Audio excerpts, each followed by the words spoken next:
घनसावंगी तालुक्यातील पारगाव येथे शेतकऱ्यांच्या कर्जमाफीसाठी व अनेक मागण्यांसाठी उपोषण पारडगाव येथे गेल्या 8 दिवसांपासून शेतकऱ्यांच्या कर्जमाफीसाठी शेतकरी गणेश मंडपे यांचे उपोषण चालू आहे। तसेच या उपोषणाकडे प्रशासनाने दुर्लक्ष केले असून प्रशासनाचा अजूनपर्यंत एकही अधिकारी उपोषण स्थळाला भेट दिली नाही असं यावेळी उपोषणकर्ते गणेश मंडपे यांनी सांगितले।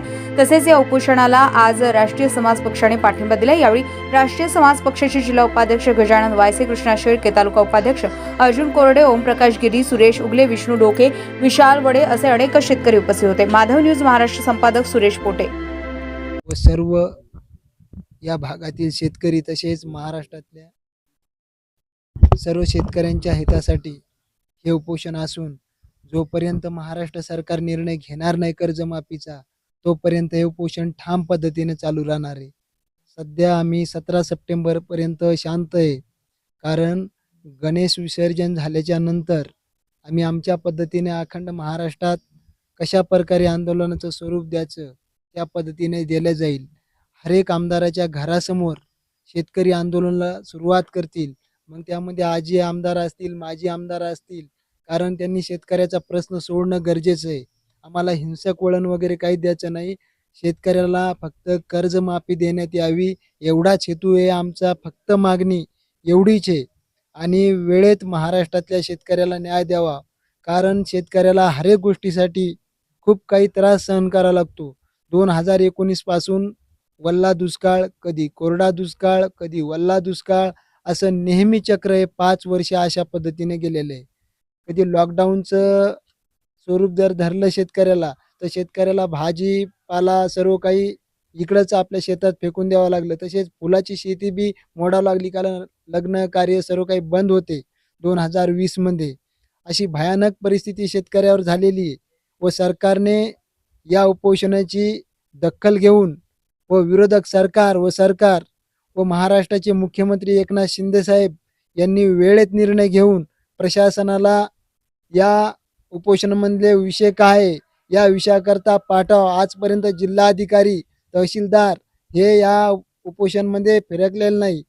आज उपोषणचा 8वा दिवस असताना जर जिल्हाधिकारी या उपोषणाची दखल घेत नाही, कारण जिल्हाधिकाऱ्यांनी जर येऊन या विषयाचे जे मुद्दे जर मुख्यमंत्र्यापर्यंत पाठवले व शेतकऱ्यांच्या हितासाठी जे काही विभाग येतात, मग त्यामध्ये कृषी विभाग असेल, सहकार विभाग असेल, अर्थमंत्री यांचा विभाग असेल, सर्व सचिव व मंत्री यांनी वेळेत निर्णय घेऊन कर्जमाफीची तयारी करावी आणि महाराष्ट्रातल्या शेतकऱ्याला तात्काळ कर्जमाफी द्यावी।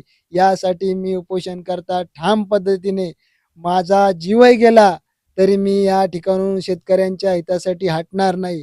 कारण महाराष्ट्रातला शेतकरी हा कोणत्या समाजाचा, जातीचा नाही। शेतकरी आहे। शेतकऱ्याची औलाद कधी बी शेतकरी राहू शकते आणि शेतकऱ्याचा मुलगा आमदार होऊ शकतो, पण आमदाराचा मुलगा कधी शेतकरी होऊ शकत नाही। कलेक्टरचा मुलगा कधी शेतकरी होऊ शकत नाही, कधी वकिलाचा मुलगा शेतकरी होऊ शकत नाही, कधी SP चा मुलगा शेतकरी होऊ शकत नाही, पण शेतकऱ्याचा मुलगा कोणत्याही पदावर जाऊ शकतो। यासाठी तुम्ही शेतकऱ्याची भावना जपून तात्काळ कर्जमाफी करा। जय हिंद, जय भारत, जय जवान, जय जवान। शासन करीन म्हणजे शासनाला भांडणार पण जे नामदार खासदार जे आमदारांना दत्तक गाव घेतले ते आजपर्यंत आलाच नाही। नुसतं मतदान घेतो। मी परवा दिवशी फोन केला होता, मला काळे झेंडे दाखव म्हणून। त्यावेळेस ते नुसते साहेबाजवळ फोन देत, नरवडे साहेब, टोपे साहेब, दत्तक गाव घेतलेले, आजपर्यंत काय विकास केलेला आहे तुम्ही तर आता पाहिले असते ना, खड्डी। फक्त विकास ते कार्यकर्त्याला पैसे खाऊ घालते, बाकी काय। मतदान आले की पैशाचा वापर करा आणि त्यांच्या निवडून याच। गावावर कोणाचं लक्ष नाही, आजपर्यंत कोणी गावासाठी काही केलं नाही। सरपंच असो, उपसरपंच असो, 5-5 वर्ष त्याच्यातच भांडणं चाललेली। काहीच नाही। आमदार साहेबाला 40 फोन केला, एक पण घेतला नाही। नरवड्याने घेतलं नाही, ते साठेने घेतलं नाही। त्याला म्हणून तुम्ही आज फोन न घ्या, उद्या मतदान माघारी या, मग तुम्हाला समजून काय आहे। शेतकऱ्याचा विचार केला की आजपर्यंत काय आहे, शेतकऱ्याची हाल किती, पाऊस दृष्टी झाली, किती नुकसान झालं। बांधावर येऊन पंचनामे केले का?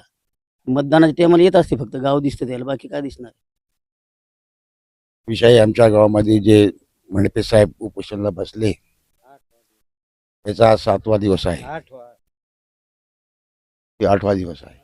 आणि याची दखल घेण्यासाठी कुछ गव्हर्नमेंटचे सरकारी माणसं काही आलेले नाही अजून। तरी आम्ही गव्हर्नमेंटला, आजच्या राज्य शासनाला असं निवेदन करतो की जे ज्या कामाला बसलेले आहे त्या कामाची पूर्तता त्यांनी करावी आणि आम्हाला न ग PM चे पैसे न ग आम्हाला, CM चे न ग आम्हाला, आम्हाला नुसतं आमच्या मालाला हमी भाव पाहिजे आणि शेतकऱ्याची कर्जमाफी पाहिजे. उपोषणाचा आज 8वा दिवस आहे, तरी शासनाने त्याची दखल घेतली नाही. त्या पुन्हा सरकारचा प्रशासनाचे बी नेम चुकीचे आहेत.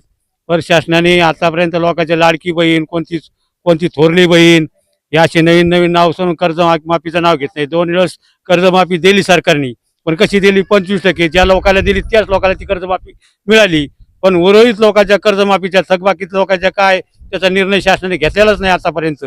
आणि त्यामुळे सगळ्या शेतकऱ्याला कर्जमाफी मिळावा या उपोषणाच्या नियमाने साऱ्या लोकांना आणि शेतकऱ्याचा त्यांना भरपूर पाठिंबा आहे.